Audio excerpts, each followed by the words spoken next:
If we already have an element that is at an angle and we want to create a new element that will be parallel, here is how to do it. First, we will go to the angle and then choose the define option. After that, we need to click on a line from the element so the Allplan recognized new angle. When we start the drawing tool, we see that our X and Y axes are now rotated. While holding the shift, we can now easily draw a parallel wall. However, what if we want to adjust the existing element? In that case, we go to rotate, then we select one edge of the wall, and as a second click, we select one of the points on the edge. Then, third click on the lines to be parallel and Allplan adapts the changes.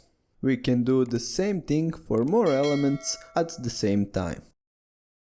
I hope this video was helpful and thank you for watching.